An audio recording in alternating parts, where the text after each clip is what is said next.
Pues bueno, primero que nada, pues, bienvenidos todos. Hoy tenemos un gran médico con nosotros, el doctor Salomón Aguilar. Si no estoy mal, eres jefe de terapia respiratoria en el Hospital San Angelín. Exactamente, soy jefe de medicina respiratoria aquí en el San Angelino Universidad. Ok, excelente. Pues Salomón, sí, con punto uno, si nos puedes platicar un poquito más de ti. Tengo 2 años de medicina interna en el Hospital Médica Sur. Después de ahí hice neumología en el Instituto Nacional de Enfermedades Respiratorias Ujú. y, y tengo la alta especialidad en fisiología pulmonar por parte también de la UNAM, con sede en el Hospital General de México. Y ya llevo yo aquí 6 años trabajando en la jefatura del área de medicina respiratoria aquí en el Grupo San Angelín, en el área de universidad. Ok, excelente. Pues Salomón, desde tu punto de vista, ¿cómo se está viviendo la pandemia, ¿no? Y sobre todo creo que tengo entendido que el hospital es receptor COVID. Exactamente, somos receptor COVID. Aquí tenemos toda la infraestructura ya preparada para esto. Nosotros empezamos a recibir los datos desde enero, cuando empezaron a aparecer los primeros casos en China, y el primer caso que vino a Estados Unidos. Nosotros empezamos no percibir, sino prepararnos para lo que venía. Ujú. Era algo importante. Algo que nosotros sabíamos era que iba a llegar. ¿Cuándo? No sabíamos, pero sabíamos que iba a llegar. O sea, que era un virus que era muy contagioso, que era un virus que estaba teniendo una letalidad, era un virus que, a diferencia de los otros coronavirus, a diferencia de los otros virus que hemos tenido, este tenía una rápida y forma de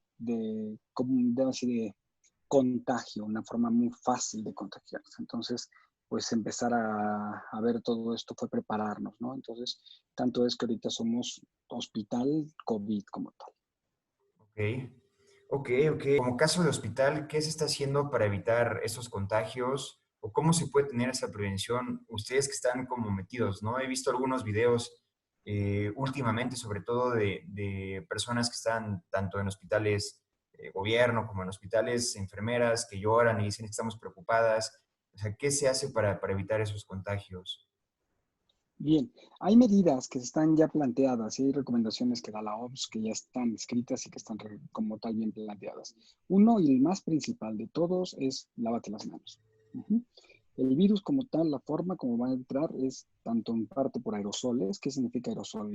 Es el flush que sale cuando uno tose y salen las secreciones. Cuando uno habla, las gotitas que salen, que es por eso el 1,5 metros, 2 metros que marcan, porque es alguien que está hablando. Claro, cuando uno estornuda pueden salir hasta 8 metros de distancia. Entonces, de ahí pues es la cobertura y estornudo sobre el ángulo de cualquiera de tus brazos. Eso es para evitar esta parte. Ese es uno de los principales. Eso fuera. Dentro del hospital es otro panorama completamente diferente. El proteger a nuestro personal es parte fundamental de nosotros. Debemos de tener una protección al personal de enfermería, al personal de inhaloterapia, al personal médico, al personal de intendencia, a todas las personas que están en contacto debemos de proteger. ¿Por qué? Porque un médico puede atender a diferentes personas, una enfermera puede atender a diferentes personas. Si no tenemos a alguien de limpieza, si no tenemos a alguien de tomar, toda la infraestructura cae. Entonces, una persona enferma de nuestro servicio, perdemos más que teniendo todo lo demás. Entonces debemos de trabajar mucho en la protección de nuestro personal. A lo que vamos es quiénes tenemos. Ahora, un promedio, nomás para que veas. Un promedio aproximadamente al mes se está gastando de 12,000 a 13,000 cubrebocas en promedio. Para En ustedes un o mes. para también pacientes. Para, solo en el área de COVID. Ok. Solo con los pacientes COVID. 13,000 cubrebocas. Cuando esos 13,000 cubrebocas muy probablemente eran en un semestre o más de un semestre en algo normal. Ujú. Si yo a todo esto lo hago en números, el costo es altísimo y no hay empresa, no hay sociedad y no hay hospital que logre cubrir eso. Por eso es también el punto importante que no hay cubrebocas.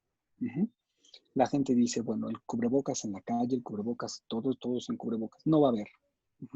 Un cubrebocas normal, de los de completamente azules, todo lo demás, dura 4 horas. Significa que tú deberías de cambiarte tu cubrebocas aproximadamente 3 veces al día, por lo menos. Entonces, una caja aproximadamente tiene 50 a 100 cubrebocas, dependiendo de la caja que tienes. ¿Cuántas cajas debes de tener para pensar en un mes?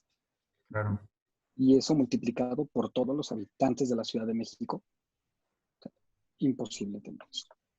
Sin claro. embargo, aún así, nosotros lo que vamos es proteger a la persona. ¿Quién debe de usar el cubrebocas? La persona enferma. Los cubrebocas de tela nos sirven, claro que nos van a servir, pero van a ayudar a que ese estornudo, esa tos, todo eso se quede contenido. Eso sí nos va a ayudar. ¿Cómo protegemos a nuestras personas? ¿Qué es lo que está haciendo? A través de un cubrebocas. Este cubrebocas es un N95. Este N95 debe de usarlo solo la persona cuando esté en contacto con el paciente, que es el que puede contagiarnos. De ahí en fuera, los otros cubrebocas nos sirven sin mayor inconveniente. Cuando la persona enferma está y no tenemos un N95, preferimos usar el N95 con la persona enferma, porque significa que él va a mantener el virus ahí y no nos va a contagiar a los demás. Ahora, el virus se puede quedar en nuestra ropa.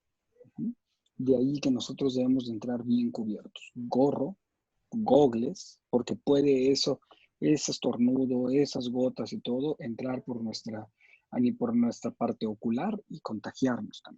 también. Entonces, gogles completamente, el gorro.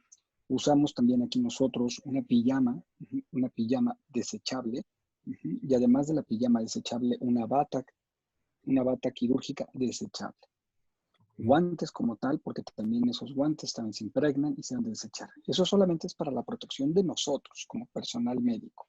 Claro. Entonces, todo eso que está ahí se agarra y se desecha. Y eso es con cada paciente. Entonces, hay que estar viendo, cambiando, cambiando, cambiando. Para eso, en promedio, si nosotros vemos o estamos en un hospital general que podemos tener, no sé, en promedio en un área 8 pacientes, pues con cada 8 debemos de estar cambiando. De ahí que ahorita todo lo que es el material médico es fundamental. Oye, Y y en parte, todos estos sí, sí, escucho. insumos, ¿ustedes los están comprando, los pone el hospital? ¿Cómo consiguen tantas cajas y cajas de cubrebocas, de pijamas, de bata? Yo trabajo en un hospital privado Ujú. y nosotros nos proporcionan este material. Sin embargo, nosotros también hemos sufrido por el material. O sea, nosotros sí es así de, oye, hablar, conseguir, buscar. O sea, de verdad que a nosotros como empresa, imagínate, un cubrebocas N95 normalmente te valía entre 7 y 12 pesos. Y ahorita te lo están vendiendo entre 120, 150 y hasta 160 pesos. O sea, es un robo completamente, ¿no? Claro. Y entonces ahorita no los puedes conseguir. Y ahora, conseguirlos tú también como hospital privado, pues dices, bueno, no voy a comprarte 10, te voy a comprar 1000, te voy a comprar 2000 cubrebocas. Claro. Porque cada cubrebocas dura en promedio entre 3 y 7 días, un N95. Ujú. Entonces, yo debo tener N95, imagínate. Enfermera de la mañana, enfermera de la tarde, enfermera de la noche. Son 2 turnos de la noche A y B, son 4 N95. Ujú. Además de esos 4 N95, el de mi médico, que es médico de la mañana, médico de la tarde y siempre el médico de la noche. Además el de camilleros, además el del técnico dinámico, además de intendencia. Y eso es con cada paciente. Entonces, la cantidad que vamos teniendo es muchísima, muchísima. No hay como tal algo que nos ayude. Entonces, nos tenemos que limitar el recurso de manera importante. No es que no haya, lo debemos de limitar. Claro. Ahorita, eso es en la parte privada. Ahora imagínate en la parte pública. Yo sí he escuchado, tengo conocidos en donde en la parte pública ellos compran su material. Sí, el gobierno les da el material, Ujú. pero es material que a lo mejor no tiene la misma calidad que ellos quisieran tener. Claro. Un N95 ahí, en el público, sí, te dura 7 días. Y es tu N95 y cuidas tu N95. Ujú. Lo dejas, lo pierdes, ya. Perdiste tu N95 y hay que darte otro, pero con costo, con esto y todo. En la parte pública, apenas vamos empezando toda la oleada fuerte que viene. Claro. Entonces, debemos de empezar a ser conscientes de esta parte. ¿A qué cantidad de pacientes pueden atender en un hospital como el tuyo? ¿Cuántas camas hay o cuántos No, caben? Nosotros tenemos ahorita capacidad para tener hasta 8 pacientes con bajo ventilación mecánica. Y tenemos una capacidad ahorita ya establecida para mantener hasta 14 o 15 pacientes en piso, Ok. sin ventilación mecánica. Ujú. Pero tenemos la capacidad de ampliar esto hasta 40 camas más, Ok. para poderlo contener en esta parte. Sabiendo que debemos de recurrir no nada más es la cama, sino es todo el insumo, Claro. Lo que me... porque ese insumo va mínimo 7 a 14 días Ujú. por cada paciente. No es nada más llegar el paciente y ahí se queda, no, es un insumo que va constante durante 7 y 14 días por cada paciente. Entonces yo debo tenerlo previsto, ¿Eso lo duraría en previsto. promedio el tratamiento de un paciente, no sé, regular, Un, 7 a 14 un días? paciente regular por COVID, los 14 días son por medio a través de Caletra, que es uno de los antivirales que estamos usando, hidroxicloroquina, que es aproximadamente 5 o 7 días según las últimas actualizaciones que nos están dando, Ujú. lo que es la hidroxicloroquina y la citromicina, que igual son hasta 10 días y vamos a extenderlo hasta 14 días. Pero ese es el promedio del tratamiento que estamos dando en un paciente no ventilado, que no requiere apoyo a nivel ventilatorio Ok. en esa ¿Cuántos parte. de los que llegan son diagnosticados por COVID versus diagnóstico contra neumonía, por ejemplo? ¿Este diagnóstico se debe a la velocidad de la prueba o por qué se ha sonado tanto esto de la neumonía en tu Ok, experiencia? la parte de la neumonía atípica es una neumonía que no tiene las características normales de una neumonía normal. Una neumonía normal es una afección de un solo segmento del pulmón, y es en pacientes mayores de 65 años. Una neumonía típica es todo aquello que cambia la forma, la imagen de la radiología y la imagen del comportamiento normal de una neumonía. Entonces, a eso se le denomina neumonía atípica. Ujú. Entonces, estamos teniendo ahorita que toda neumonía atípica la ocasiona en esos momentos la mayor parte por COVID-19. ¿Qué quiere decir esto? COVID-19 provoca neumonías atípicas. Uh-huh.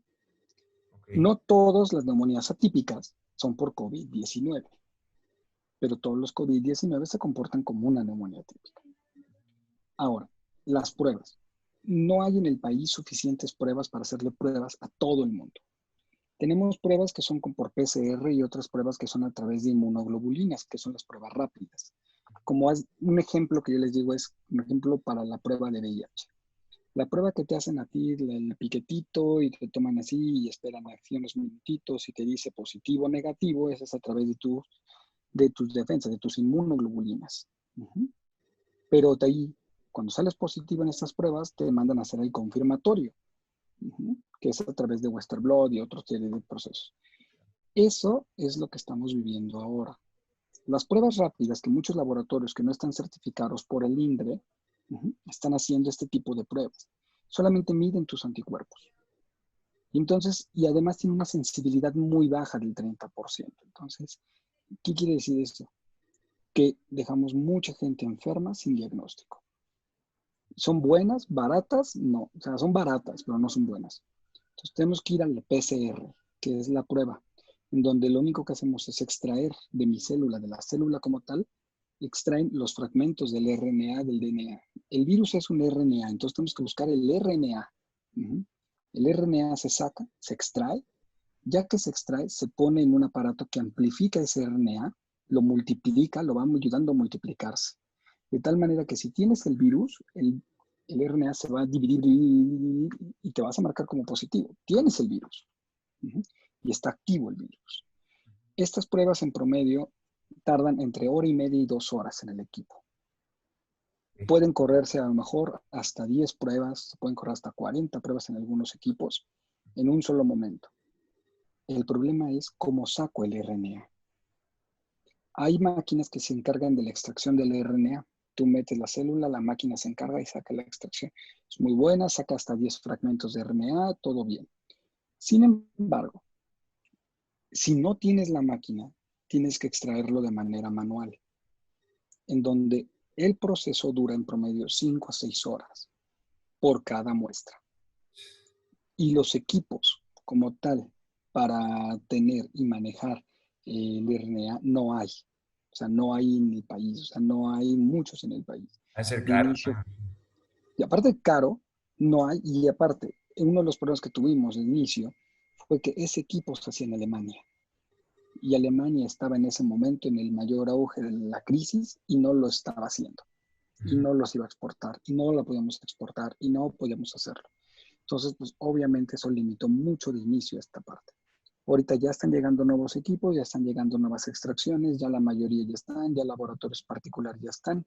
Nosotros como hospital ya estamos en proceso, ya entre el día de hoy y mañana, para hacer laboratorio ya bien INDRE, nuestro laboratorio completamente, y ya no depender de un tercer laboratorio. Las pruebas están tardando en promedio entre un día a 3 días. Entonces, para dar esa prueba. Por eso es también la importancia. Y de ahí también hay que entender, si te llegan, o sea, hay que ser sinceros. Tú dices, bueno, yo voy y me hago mi prueba. Sí, pero tu prueba, tú misma persona, pensaste igual que 400 otras personas. Entonces tienes que esperarte. Y si, y si no tienes un extractor de RNA, pues tienes a todas las personas sacando la extracción de manera manual 5 horas por prueba. Entonces es increíble todo esto. O sea, la parte que atrás viene para sacar un resultado. Claro, ok. Ahora, ¿en qué momento te das cuenta? Yo me empiezo a sentir mal, ¿no? ¿Cuándo requiero irme al hospital o una atención o cuándo sí me puedo quedar en casa? ¿En qué momento es ese, no sé, que tú les digas, oye, no vayan para no saturar el hospital si no es necesario y si no tienen estos síntomas? ¿Y en qué momento ya vete al hospital porque ya estás muy grave? ¿O cómo se puede dividir ahí? El punto crucial de esta parte es dos puntos, dos de los síntomas principales y los más graves. Uno, fiebre. Fiebre que no baje a pesar del antipirético. Y el único antipirético que estamos usando y que se debe usar es paracetamol. Ujú. Y dos, falta de aire. La falta de aire es uno de los puntos principales en donde tú debes de tomar en cuenta y decir, ¿sabes qué?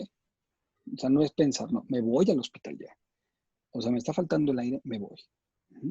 Porque significa que la inflamación está progresando tanto que a mí y a mi pulmón ya está inflamado y necesito apoyo. Sea por puntas nasales, sea por algún otro método, sea porque requiero un tubito, pero ya lo requiero. Lo demás, hay que continuar en casa, hay que continuar en vigilancia. Ya te pueden ir a hacer, hay laboratorios que ya te van, te hacen la prueba y tú sigues en tu casa.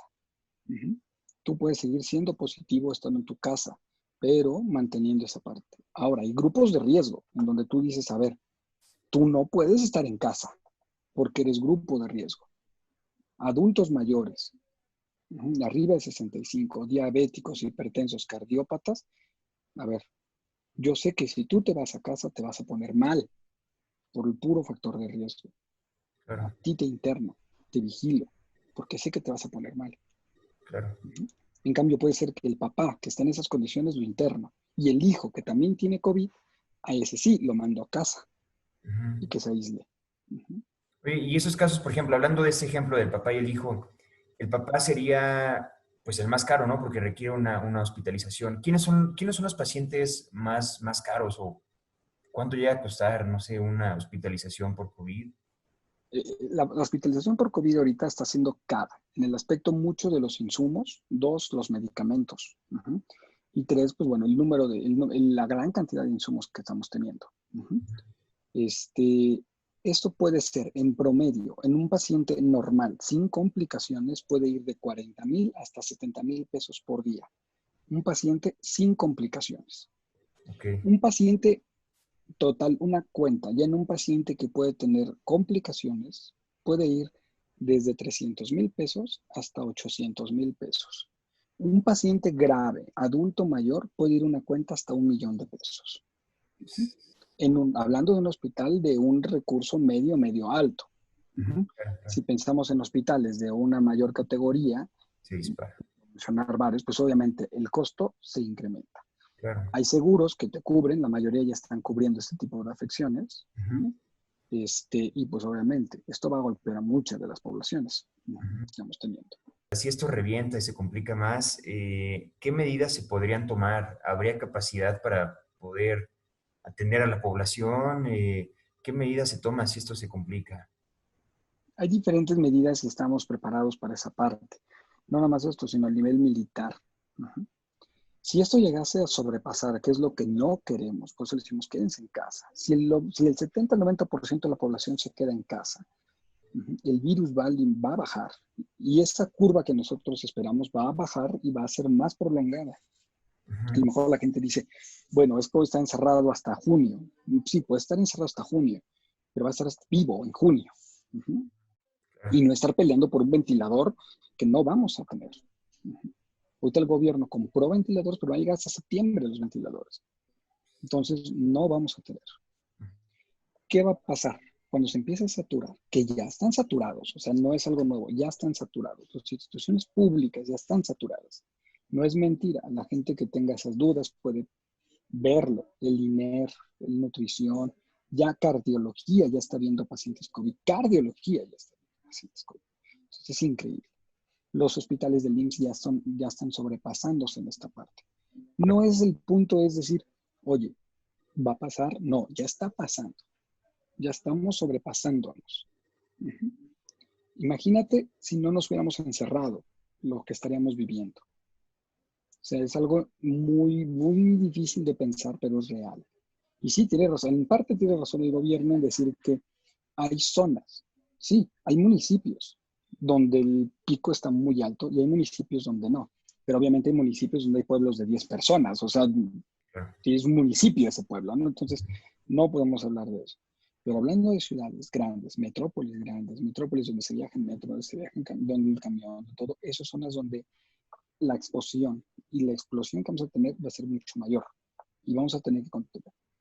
A lo mejor tu pregunta es, ¿qué va a pasar cuando esto nos llegue de verdad a sobrepasar? No vamos a llegar a Ecuador. O sea, no vamos a llegar al punto donde ver muertos en la calle, no vamos a llegar a eso. Pero un panorama Nueva York, un panorama Italia, uh-huh, podríamos estarlo viendo. Eso es real. Uh-huh. O sea, a lo mejor no es esto, pero vamos a estar viendo. Y eso va a venir en las siguientes 2 semanas. Uh-huh. Eso va a ser el panorama que vamos a estar observando. Y lo vamos a estar observando. Y a lo mejor nosotros como hospital privado ahorita no estamos recibiendo esa oleada tan fuerte porque está llegando ahorita a los hospitales públicos.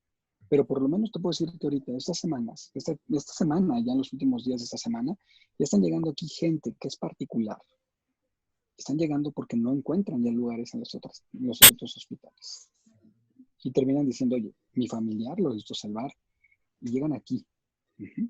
Claro. Sin seguro, sin esto, sin lo otro. Y gastando todo el recurso que pueden estar teniendo. Claro. Oye, mira, Entonces, ahorita que dices eso me llama la atención. Eh, ¿Cuántas, digo, no sé si tengas el dato, ¿no? Igual y no es algo así, pero un promedio más o menos como qué porcentaje de las personas que llegan sí tienen seguro y qué porcentaje no tienen seguro? ha incrementado. No tengo el número como tal, pero ha incrementado. De lo que normalmente nosotros tendríamos, el porcentaje de pacientes que llegan sin seguro de gastos médicos, ahorita se ha incrementado las personas que llegan sin seguro de gastos médicos. O sea, se ha incrementado. Y no es porque digan, bueno, vamos a ir, no. Vienen porque no hay lugar en otro lado. Uh-huh. Y de verdad, va a llegar un punto donde va a ser. Ayer, de hecho, un paciente mío, un familiar, me dice, doctor, ¿vale la pena que se quede mi hijo hospitalizado? Me sorprendió la pregunta. Y mi respuesta fue, señora, su hijo tiene 31 años. Tiene 31. Vale la pena. Él vale la pena. Uh-huh. Entonces, ya son 31 años en donde la vida de él es apenas beneficiando. Entonces, se me hace muy raro. Pero Claro, lo que más les preocupaba era el dinero. claro. Entonces te quedas y dices, ¿de verdad vale la pena esto? Tú dices, bueno, no es así, pero eso es lo real en México. Ujú. Va a llegar un punto donde la gente pues va a decir, a ver, ¿de verdad va a valer la pena esto? Que es algo que ya se están preguntando. Sí, claro. A los que ya están, por ejemplo, enfermos y están enfermos en casa, ¿ellos qué tratamiento toman o qué se les recomienda? ¿Toman antiviral o solamente es pues, tu cuerpo sana? ¿Cómo funciona quien ya está enfermo en casa?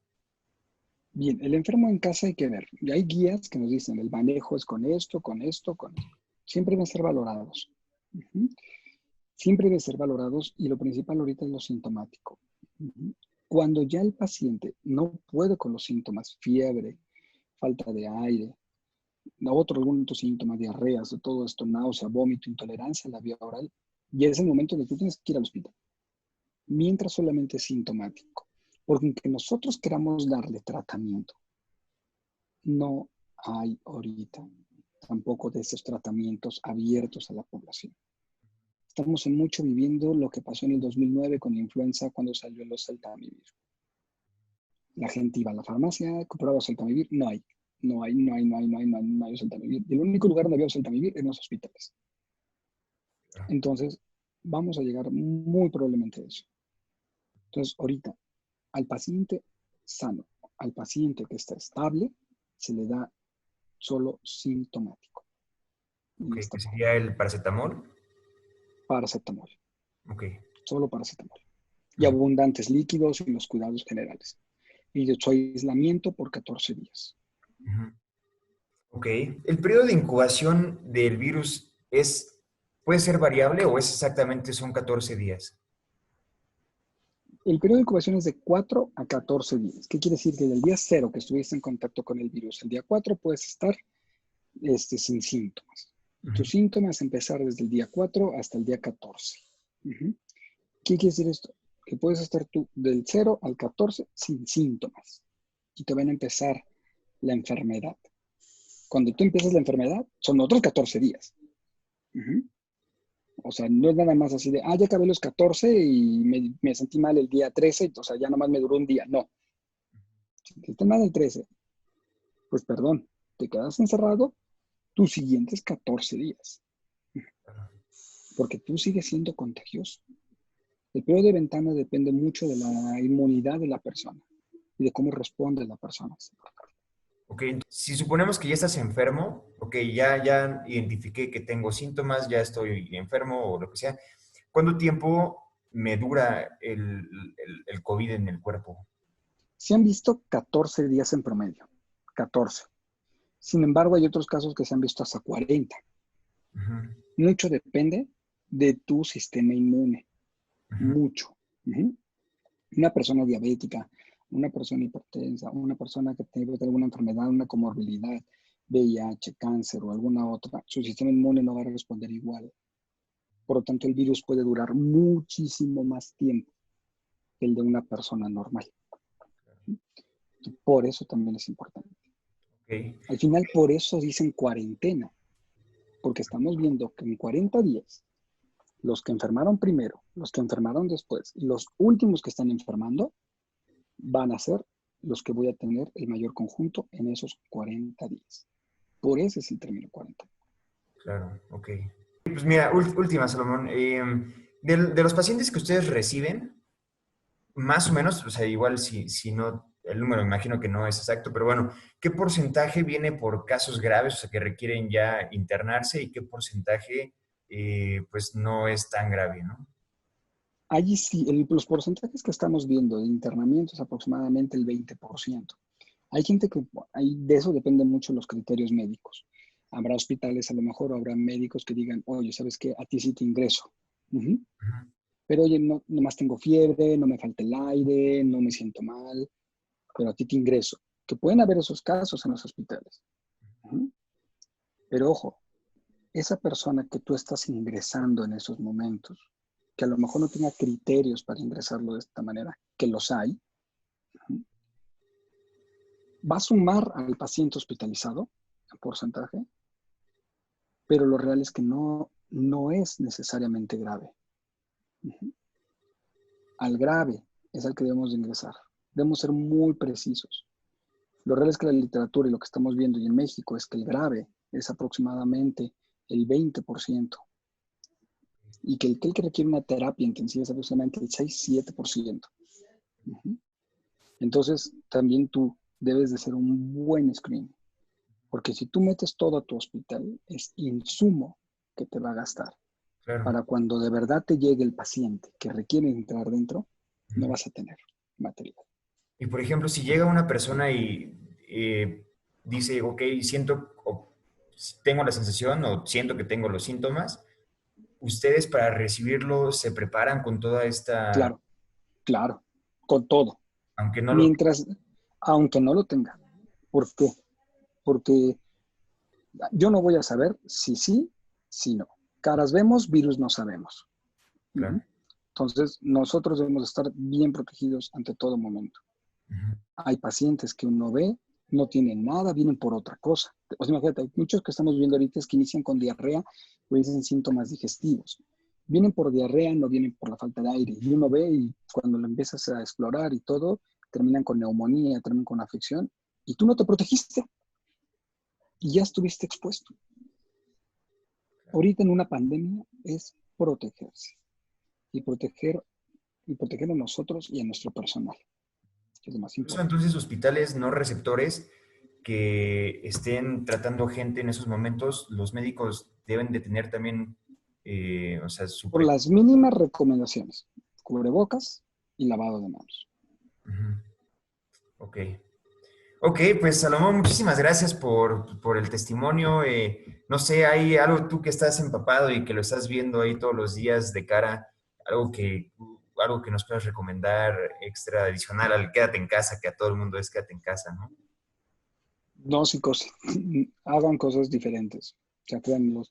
A nosotros, el personal médico que estamos aquí trabajando día con día, también no sabemos qué día vivimos, no sabemos en dónde estamos. A veces empezamos el día y cuando volvemos a voltear ya es de noche. Claro. No vemos a nuestra familia, no estamos con nuestros seres queridos, no estamos con las personas que queremos. A veces nosotros también decimos, oye, me gustaría llegar a casa y que alguien me abrace y me diga, oye, ¿sabes que estás bien? Tampoco estamos. Entonces, lo único que digo es, quédense en casa, estén en casa, lávense las manos, sigan las recomendaciones. Si tienen que salir, usen sus cubrebocas. No es necesario cubrebocas N95, no es necesario cubrebocas estos. Pueden hacer ustedes sus cubrebocas de tela. Mantener la distancia completamente, que eso es lo más importante. Si estás enfermo, no salgas. Tú puedes contagiar a muchísima gente, que eso es lo más importante. Ahorita es contener. Uh-huh. Alimentarse sanamente, cuidar a nuestros abuelos, cuidar a nuestros padres. Uh-huh. Si tú estás saliendo ahorita a casa a hacer las compras, a hacer todo esto, pues ¿sabes qué? Limítate. Uh-huh. Ve a tus compras, regresa a casa y cámbiate tu ropa, báñate posteriormente a salir y ya puedes estar en casa con tus familiares. No abrazar a la abuelita, no abrazar a nadie. Porque ahorita es lo más importante, es contener. Que esto va a cambiar el mundo, lo va a cambiar y no tenemos la menor duda de esa parte. Sí, ¿Cómo nos va a cambiar? Primero tenemos que responder. claro. Claro, pues bueno, un gran médico, el doctor Salomón Aguilar. Muchísimas gracias, Doc, por estas palabras, esta entrevista. Y pues espero que esto pueda ser de utilidad para informar también a más personas, ¿no? Que conozcan No, cómo está pues, atendiéndose, sucediendo, que están ahí al pie del cañón y que se les agradece también, pues, bastante el esfuerzo que están haciendo por México. no de nada, para servirles a todos. Muchas gracias, un gusto. Hasta luego.